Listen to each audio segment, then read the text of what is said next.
이번 주 하나님께서 저희들에게 주시는 말씀입니다. 요한계시록 3장 14절부터 22절까지의 말씀입니다. 요한계시록 3장 14절부터 22절까지의 말씀입니다. 우리 같이 서로 한 절씩 그렇게 교독하도록 하겠습니다. 저부터 읽겠습니다. 라오디게아 교회 사자에게 편지하라. 아멘이시오. 충성되고 참된 증인이시오. 하나님의 창조의 근본이신 이가 이르시되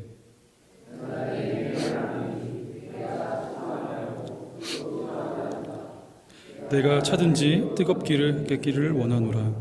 내가 이같이 미지근하여 뜨겁지도 아니하고 차지도 아니하니 내 입에서 너를 토하여 버리리라. 내가 말하기를 나는 부자라 부여하여 부족한 것이 없다 하나 내 공고한 것과 가련한 것과 가난한 것과 눈먼 것과 벌거벗은 것을 알지 못하는도다. 내가 너를 권하노니 내게서 불로 연단한 금을 사서 부요하게 하고 흰 옷을 사서 입어 벌거벗은 수치를 보이지 않게 하고 안약을 사서 눈에 발라 보게 하라. 사랑하는 자를 책망하여 징계하노니 그러므로 내가 열심을 내라. 회개하라. 볼지어다 내가 문 밖에 서서 두드리노니 누구든지 내 음성을 듣고 문을 열면 내가 그에게로 들어가 그와 더불어 먹고 그는 나와 더불어 먹으리라. 이기는 그에게는 내가 내 보좌에 함께 앉게 하여 주기를 내가 이기고 아버지 보좌에 함께 앉은 것과 같이 하리라. 함께 읽겠습니다. 귀 있는 자는 성령이 교회에게 하시는 말씀을 들을지어다. 아멘. 아멘. 오늘 이 시간 우리 예수 그리스도의 복음이 여러분들의 살아있는 실제가 될 수 있기를 주님의 이름으로 축복합니다. 오늘 말씀의 제목입니다. 교회 내가 뜨겁게 하기를 원하노라. 교회 내가 뜨겁게 하기를 원하노라 라는 제목을 가지고 하나님 말씀 증거하도록 하겠습니다. 주 안에 사랑하는 여러분, 유대인들에게 전해지고 있는 지혜의 문서 미드라시를 보시면 솔로몬 왕과 관련된 하나의 재미있는 이야기가 등장하고 있는데, 어느 날 솔로몬 왕은 충신인 베나이아에게 한 가지 미션을 주게 됩니다. 자신이 슬프고 절망스러울 때, 괴로울 때 그 고통으로부터 벗어날 수 있는 용기와 또 과도한 승리와 자만, 기쁨으로부터 그 마음을 지켜낼 수 있는 글귀가 새겨진 반지 하나를 가져와라. 이러한 명령을 하게 돼요.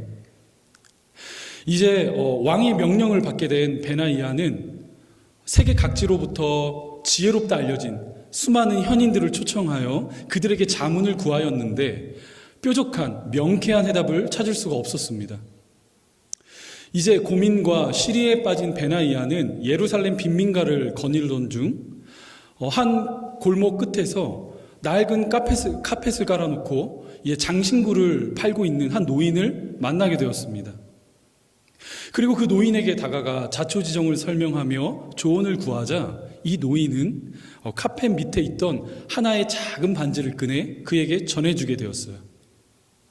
그 반지에 새겨져 있는 글자는 GZY였습니다. 네, 히브리어로 했을 때 GZY예요. 이 세 글자는 히브리어의 줄임말로서 영어로 번역하여 말하자면 This too shall pass away. 이 또한 지나가리라. 이러한 글귀가 새겨져 있었습니다. 어떠십니까? 세계에서 유명한 현인들에게도 얻을 수 없던 하나의 지혜가 한낱 늙은 노인에게서 흘러나오고 있었다는 것이죠. 어떠한 뜻이냐?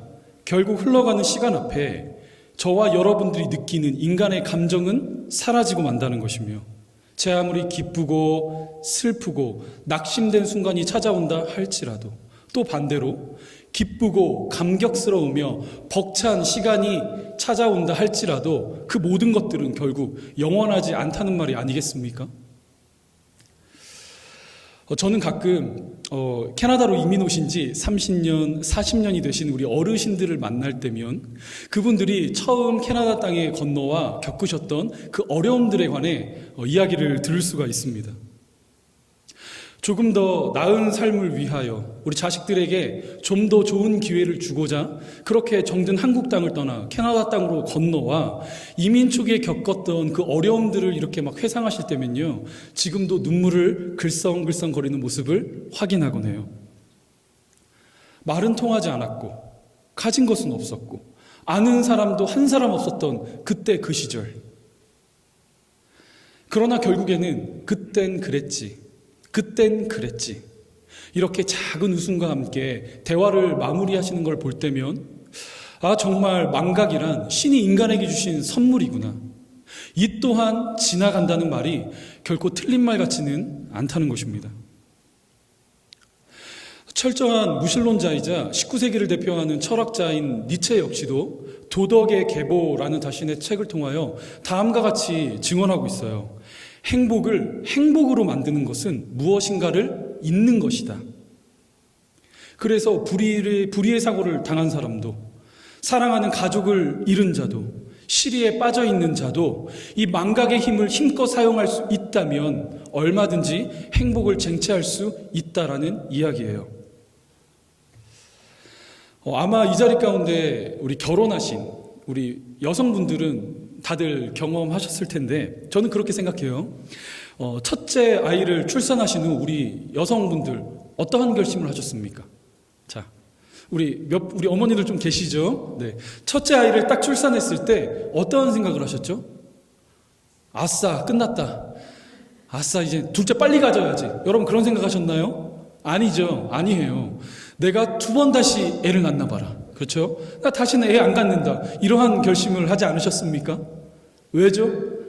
우리 여성분들은 왜 그러한 생각을 하시죠? 출산의 고통이 끔찍하기 때문에. 우리 남성 동지들은 가끔 나는 군대 갔다 왔지 않느냐 이렇게 주장하잖아요. 나는 군대 갔다 왔으니 우리 쌤이다. 그렇지 않은 것 같아요. 제가 제 와이프 이렇게 출산하는 걸 보니까 군대 갔다 오는 게 낫겠다 이렇게 싶었거든요. 출산의 고통이 끔찍하기 때문에 다시는 애를 낳고 싶지 않다 이렇게 여기면서도 조금만 시간이 흐르면 어떻게 된다고요? 어느새 둘째, 어느새 셋째까지 출산한 모습을 확인할 수 있다는 것입니다. 여러분 이 이야기는요 남의 이야기가 아니라 저희 가정의 이야기예요. 네, 저희가 벌써 애가 셋째잖아요. 이처럼 망각이란 사람의 무엇인가 지난 과거를 훌훌 털어버리고 새로운 새 출발을 준비하게 만드는 그런 전환점과도 같다는 것입니다.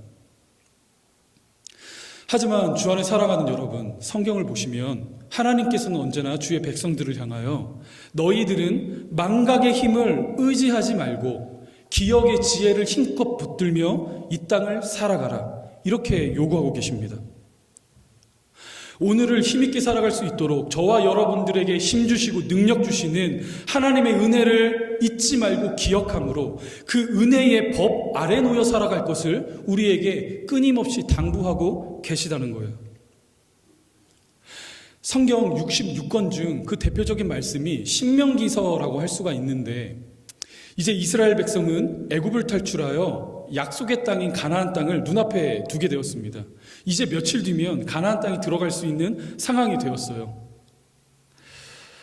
그들에게 있어 지난 광야 40년이라는 세월은 두 번 다시 기억하고 싶지 않은 끔찍한 기억이 아니겠습니까? 그곳에서 참 많은 어려움들을 당했죠. 그렇죠? 많은 사람들도 죽었고요. 끔찍한 순간들이 그들의 시간 가운데 놓여져 있었어요. 그래서 어쩌면 이 또한 지나간다. 망각은 신의 선물이라 여기며 그 시간을 뒤로 하고 앞으로 시작된 새로운 새 출발을 향해 그 모든 마음을 다 쏟아붓고 있는 상황이었을지도 모른다는 것입니다. 하지만 하나님께서는 신명기서를 통해 당시 약속의 땅 가나안 땅에 들어갈 이스라엘 백성들에게 어떠한 말씀을 주고 계시느냐, 신명기서를 한번 읽어보십시오. 끊임없이 무려 26번이나 거듭 강조되며 너희는 무엇인가를 잊지 말고 기억해라. 나 여호와가 누구인지 기억해라. 기억할 것을 요구하고 계시다는 것입니다. 시간 관계상 많이 전부 다 찾아볼 수는 없고요. 몇 군데만 좀 볼까요? 지금 화면에 보시는 것처럼 신명기서 8장 2절입니다. 내 하나님 여호와께서 이 40년 동안에 내게 광야 길을 걷게 하신 것을 기억하라. 15절, 내 하나님 여호와를 기억하라. 15장 15절, 너는 애굽 땅에서 종되었던 것과 내 하나님 여호와께서 너를 속량하셨음을 기억하라. 따라서 하나님이 누구이신지를 잊지 않고 기억하는 것, 그분의 은혜를 힘껏 붙들어내는 것, 그것이 어쩌면 이 세상을 살아가는 저와 여러분들에게 주신 신앙의 첫 번째 본분이라는 것입니다. 자, 그런 맥락에서 이번 주 함께 살펴보실 말씀은 요한계시록에 등장하고 있는 마지막 7번째 교회입니다. 벌써 7주죠. 라오디아 교회를 살펴보고자 하는데 이 지도를 한번 보여주시겠어요? 지도를 보시는 것처럼 가장 밑에 중심부에 라오디아 교회 이렇게 적혀 있는 거 보이시죠? 이 라오디게아 지역은 위에 있는 빌라델피아 지역으로부터 남동쪽 70km 떨어진 지점에 위치하고 있는 도시였는데 알려지기로는 금융업이 굉장히 발달한 도시였습니다. 오늘날로 치자면 스위스의 제네바처럼 각종 유명한 굵직굵직한 은행들이 모여있던 곳, 그것이 바로 라오디게아 도시였다는 것이죠. 뿐만 아니라 이 도시는 눈에 넣는 안약 치료제를 세계 최초로 개발한 도시이기도 했습니다. 아리스토텔레스의 기록에 따르자면 이 도시는 안약 치료제인 부르기아 가루약을 개발했으며 값비싼 양털로 옷과 러그를 제조하는 도시였다. 이러한 기록을 찾아볼 수가 있어요. 그러니까 경제력으로만 놓고 보자면 소아시아에 위치한 다른 어떤 지역들보다 가장 부유하고 으뜸이었던 도시, 라오디게아 지역이었다는 것입니다. 그 증거로서 AD 60년경에 큰 대지진이 일어났어요. 그래서 지금 도시에 이렇게 지도에 보시는 것 같은 모든 도시들이 쑥대밭이 됐습니다. 다 무너져 내렸어요. 그때 각 도시들은 로마 정부를 향해 보조금을 신청해야만 했습니다. 도시를 재건하기 위한 막대한 자금이 필요했기 때문이에요. 그런데 이 중에 유일하게 라오디게아 도시만큼은 로마 정부를 향해 그 어떤 보조금도 신청하지 않았습니다. 왜냐하면 현재 그들이 가진 그 자금만으로도 즉각적으로 도시를 재건해낼 수 있었던 역량이 있었기 때문이에요. 그럼에도 불구하고 이 도시가 갖고 있는 한 가지 약점이 있었는데 그것은 무엇이냐? 물이 부족한 도시였다는 것입니다. 이들은 생활 용수를 구하기 위하여 북쪽에 위치한 히에라폴리스라는 도시로부터 물을 끌어왔고 또한 남쪽에 위치한 골로세라는 도시로부터 물을 끌어와 사용했습니다. 북쪽에 있는 히에라폴리스는 뜨거운 물, 온천, 그러니까 핫스프링이 흐르는 지역이었고 남쪽에 위치한 골로세는 천연 안반수로부터 이렇게 뿜어져 나오는 차가운 물이 흐르는 도시로 알려져 있어요. 그래서 이제 양 도시로부터 공급받는 물이 가운데 위치한 이 라오디게아 지역에 딱 도착했을 때 어떠한 현상이 일어나게 되었느냐? 그 물은요, 뜨겁지도 않고 차갑지도 않은 아주 미지근한 물이 흐를 수밖에 없었다는 것입니다. 그런데 이제 예수님께서는 당시에 이런 도시의 시대적 상황, 도시의 문화적, 현실의 상황을 딱 비추시며 라오디게아 교회를 향해 어떠한 말씀을 주고 계시느냐? 그들이 처한 영적인 상태를 다음과 같이 진단하고 계시다는 것입니다. 오늘 본문 15절부터 16절입니다. 우리 같이 한번 읽어볼까요? 시작!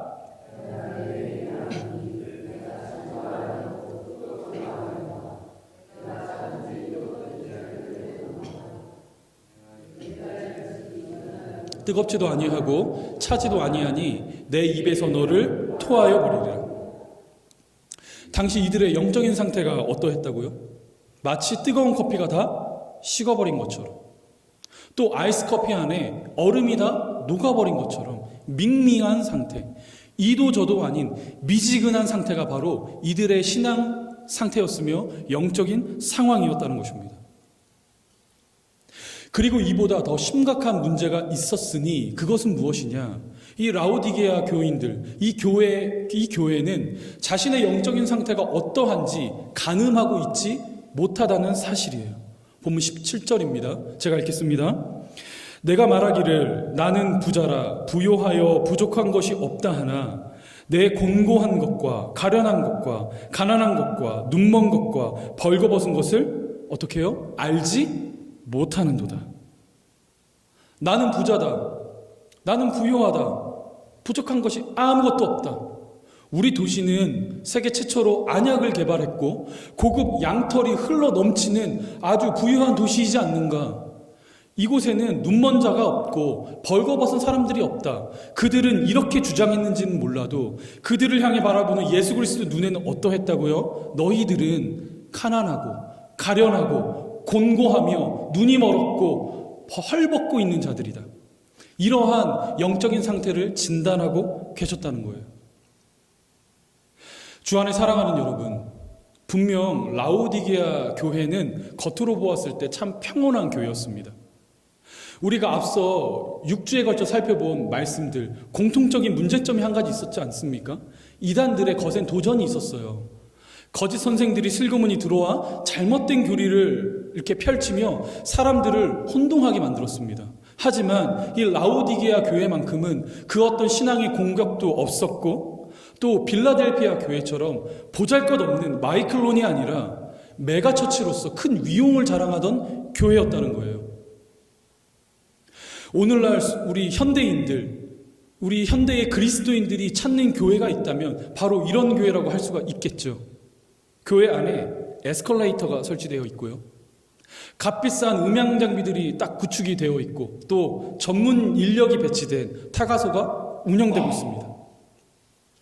그뿐만이 아니죠. 신앙생활에 있어 그 어떤 도전과 그 어떤 푸시가 존재하지 않습니다. 부담감이 없어요. 봉사의 의무도 없고요. 모르는 사람과 괜히 불편하게 식탁 앞에 마주 앉아 교제할 필요도 없고요. 몇 주, 몇 달 만에 교회에 출석해도 입구에 목회자들이 서서 환하게 웃으며 그들을 맞이해 주기까지 합니다. 혹시 오늘날 현대인들이 찾는 교회가 있다면 바로 이런 교회가 아니겠습니까? 아무런 부담감이 없는 교회, 그 무엇도 요구하지 않는 교회, 신앙의 어떤 도전과 푸시가 없는 교회, 적당한 거리감이 유지되는 교회, 그래서 오늘날 이 시대의 모습을 딱 보는 것만 같다는 것입니다. 하지만 여러분, 우리가 반드시 기억해야 할 것이 한 가지가 있다면 라오디게아 교회는 예수 그리스도께로부터 그 어떤 칭찬도 받고 있지 못하며 질책과 책망만 받는 교회로 말씀 가운데 등장하고 있다는 점이에요. 내가 차갑든지 뜨겁든지 둘 중에 하나 해라. 그 맛을 잃지 말아라. 그렇지 않으면 내가 내 입에서 너를 토하여 내겠다. 저는 이번 주 말씀을 묵상하며 제가 어린 시절에 몸담았었던 신앙 공동체가 문득 그리웠습니다. 돌이켜보면 참 볼품없는 공동체였어요. 제가 지난 설교 때 한번 말씀드린 것 같은데 상가 3층을 렌트한 상가교회였기 때문에 작은 예배당이 전부였습니다. 어디 갈 데도 없어요. 아이들이 뛰어놀 것도 없고요. 그냥 예배당 하나가 전부입니다. 당연히 그곳에는 사람들도 많지 않았고 재정이 없어 늘 허덕이는 그런 교회였어요. 그러나 감히 손도 대지 못할 정도의 뜨거움이 흘러넘치는 신앙 공동체였습니다. 제가 기억하고 있어요. 매주 금요 예배를 드리고 목회자를 위시하여 장년 성도들이 함께 산으로 올라가 기도를 드렸습니다. 그때 누나와 저와 이렇게 집에 남겨져 있었거든요.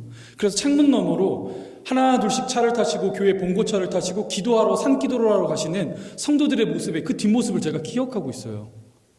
조국 대한민국을 위하여, 우리 가정들을 위하여, 맡겨진 자식들을 위하여 깨어 눈물로 기도하던 교회, 그게 당시의 신앙 공동체였습니다. 그뿐만이 아니에요. 차가움도 공존했습니다. 주를 향한 사랑과 교회를 향한 섬김은 뜨거웠으나 죄를 향해 비추어 보았을 때 자신을 돌이키고 점검하는 그 신앙만큼은요, 날카로울 만큼 차가웠다는 거예요. 어떠한 뜻이냐? 그 성도들의 신앙생활에는요, 회색지대가 존재하지 않았다는 것입니다. 그래서 저는 그 신앙 공동체와 또 장년 집사님들, 선생님들의 가르침과 지도를 받고 자란 덕분인지 몰라도 목회자가 된 지금 제 자신뿐만이 아니라 제가 우리 성도들을 향하여 극도로 경계하는 지점이 한 가지가 있는데 그 모습은 바로 미지근한 신앙생활입니다.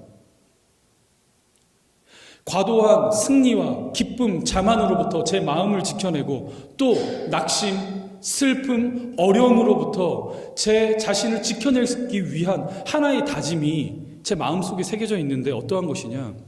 20대 중반 제가 하나님께 목회자로서 콜링을 받았을 때의 일이에요. 다들 아시다시피 저희 아버님 목회자셨잖아요.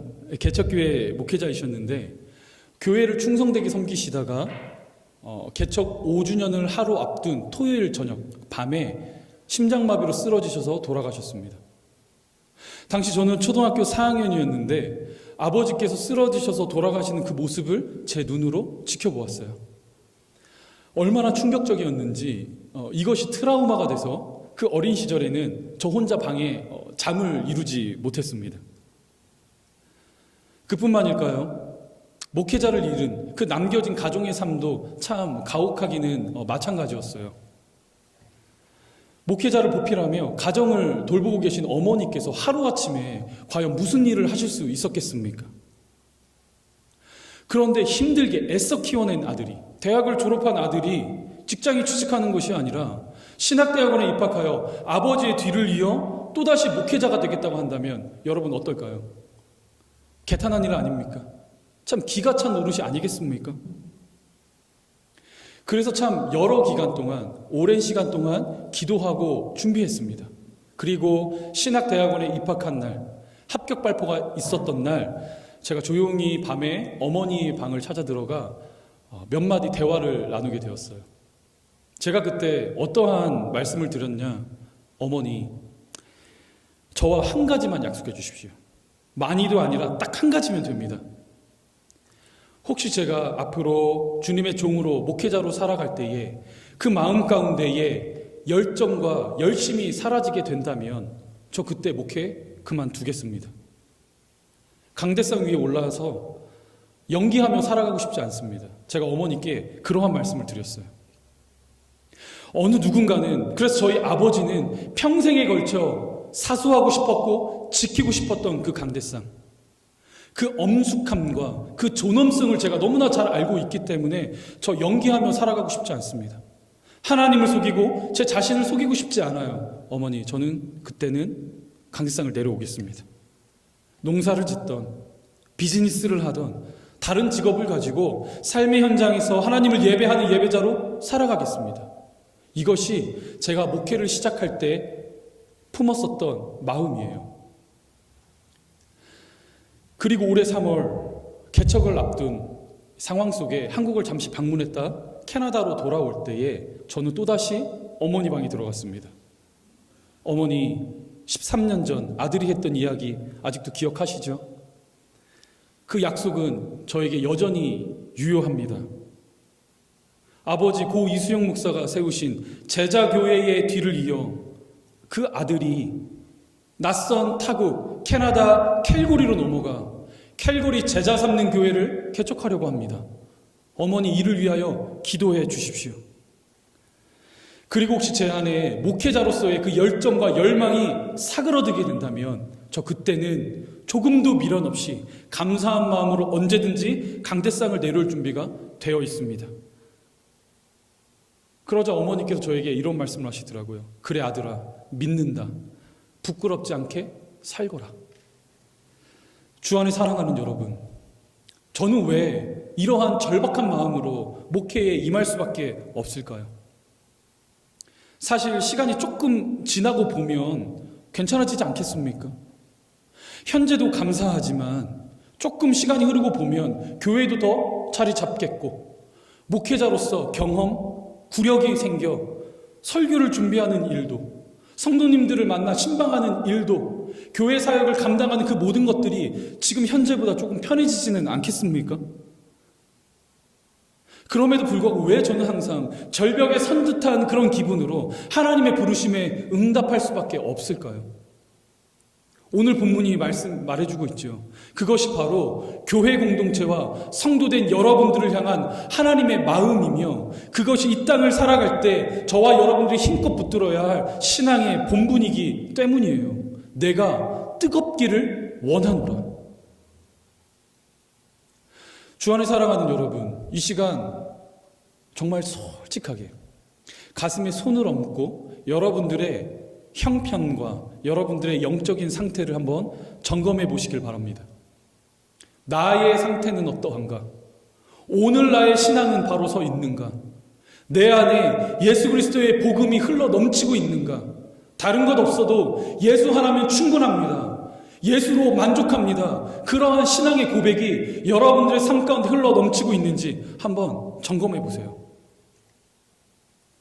그래서 만약 우리들의 심령 속에 이러한 영적 온도계가 작동하고 있지 않다면, 그 마음이 텅 빈 것 같이 아무것도 놓여져 있는 것 같지 않다고 느끼게 된다면, 오늘 성령 하나님께서 이 공동체에 속한 모든 지체들에게 하시는 그 음성을 주목해 보시길 바랍니다.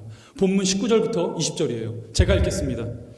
물은 내가 사랑하는 자를 책망하여 징계하노니 그러므로 내가 열심을 내라 회개하라. 볼지어다 내가 문 밖에 서서 두드리노니 누구든지 내 음성을 듣고 문을 열면 내가 그에게로 들어가 그와 더불어 먹고 그는 나와 더불어 먹으리라. 우리는 보통 라오디게아 교회를 향해 주신 예수 그리스도의 그 편지, 이 오늘 본문 말씀을 대할 때면 그 말씀의 초점을 어디에 맞추느냐? 19절 후반절부터 20절에 모든 포커스를 맞추곤 합니다. 회개하십시오. 열심을 내십시오. 그 마음을 돌이키십시오. 주께서 당신을 기다리고 계십니다. 그렇죠? 전도할 때, 불신자들을 전도할 때나 영접 기도할 때 자주자주 사용되는 말씀이 오늘 본문 19절부터 20절이에요. 그런데 말씀의 전후 문맥을 여러분 한번 살펴보세요. 이 말씀은 예수를 영접하지 않은 불신자들이나 초신자들을 향하고 있는 말씀이 아니라 교회 공동체에게 주시는 말씀입니다. 그러니까 1차 수신자는 누구라고요? 이미 예수를 영접하여 익숙함 가운데 살아가고 있는 저와 여러분들에게 주신 말씀이 오늘 본문 말씀이라는 것이며, 19절은 그 시작을 다음과 같이 알리고 있다고요. 19절이요. 무릇 내 사랑하는 자를 책망하여 징계하노니. 여러분 혹시 이 어간 사이에 담겨있는 예수 그리스도의 그 마음이 느껴지십니까? 누구를 책망하신다고요? 내가 사랑하는 자를 책망한다. 이렇게 말씀이 기록되고 있어요. 사랑하는, 여기서 말하는 사랑이란 무엇입니까? 절대로 포기할 수 없어. 하나밖에 없는 독생자 아들 예수 그리스도, 피를 흘리고 살이 찢기는 그 십자가 형장 가운데 아낌없이 내어주신 그 하나님의 사랑을 말하고 있는 것이겠죠? 그 하나님의 사랑을 입은 자가 누구라고요? 저와 여러분들이라고요. 그러니까 오늘 본문 말씀은요, 하나님의 철저하고 지독한 그 사랑의 러브레터다, 이렇게 이해하시면 정확하다는 것입니다. 세상살이에 지친 저와 여러분들에게 신앙의 경주를 달리다 어느덧 힘들어 쓰러져 주저앉아 버린 이 시대의 성도들을 향하여 다독거리시며 위로하시는 주님의 그 음성. 내 사랑하는 자들아, 힘들지? 내 사랑하는 자들아, 많이 버겁지? 예수 그리스도의 보혈의 은혜를 기억하며 우리 조금만 힘내자. 우리 조금만 힘내서 같이 달려가자. 이 사실이 어디에서 더욱더 분명하게 일어나느냐? 본문 20절 보여주세요. 본문 20절을 보시면 예수 그리스도께서 우리를 어떠한 마음으로 바라보시는지 정확히 등장하고 있어요. 볼지어다 내가 문 밖에 서서 두드리노니 누구든지 내 음성을 듣고 그 문을 열면 내가 그에게로 들어가 그와 더불어 먹고 그는 나와 더불어 먹으리라. 여러분, 저 말씀이 어떻게 기록되고 있습니까? 예수께서 저와 여러분들의 마음을 두드리시며 그 문 밖에 기다리고 계시겠다, 이렇게 말씀이 기록되고 있죠. 할 수 없어서가 아닙니다. 하지 못해서가 아니에요. 우리 예수 그리스도 창조주이십니다. 만왕의 왕이십니다.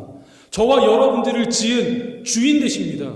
그분께서는요, 마음만 먹으시면 얼마든지 저와 여러분들의 그 닫혀있는 마음의 문을 뜯고 들어가실 수 있는 분이세요. 하지만 그 좋으신 예수님께서 지금 어떻게 저와 여러분들을 대하신다고요? 왜 문 밖에서 저와 여러분들을 기다리고 계시다고요? 우리의 인격을 존중하시기 때문에, 우리는 그분의 넘치는 사랑을 받는 자이기 때문이 아니겠습니까?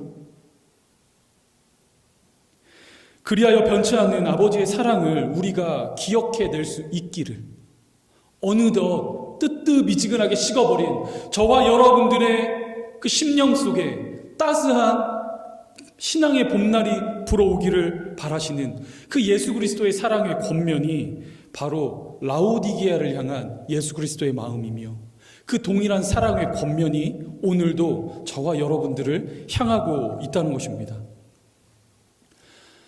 주 안에 사랑하는 여러분, 이 시간 소망하기는 다음과 같은 하나님의 사랑을 기억해내시는 우리 캘거리 제자삼등교회 모든 권속들 될 수 있기를 주님의 이름으로 축복합니다. 사랑하는 여러분, 혹시 이 자리 가운데, 저는 잘 몰라요, 어떤 분들은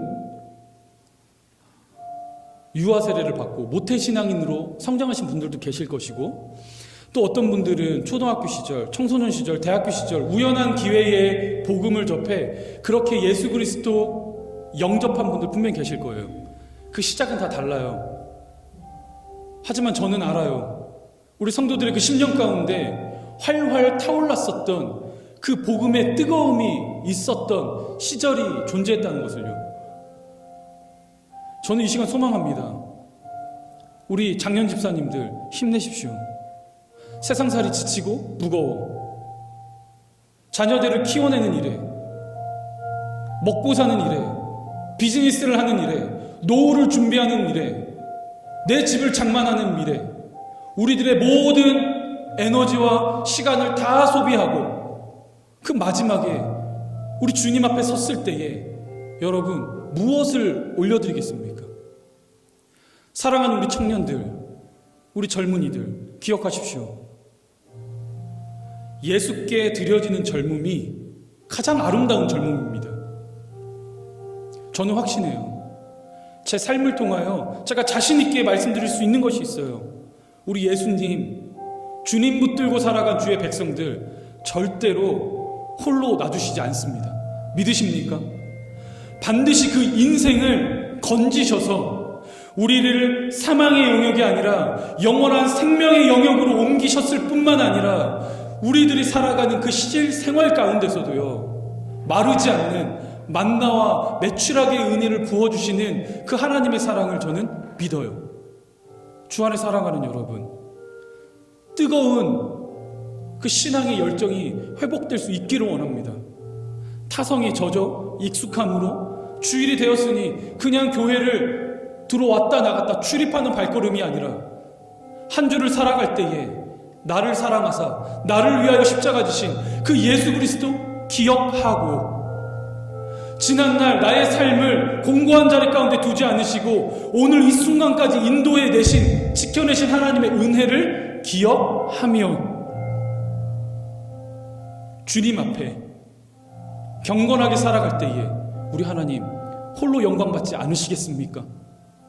이 시간 간절히 소망하기는 이 자리에 머리 숙인 우리 모든 심령들 위해 다음과 같은 하나님의 은혜가 부어질 수 있게 되기를 주님의 이름으로 간절히 축복합니다.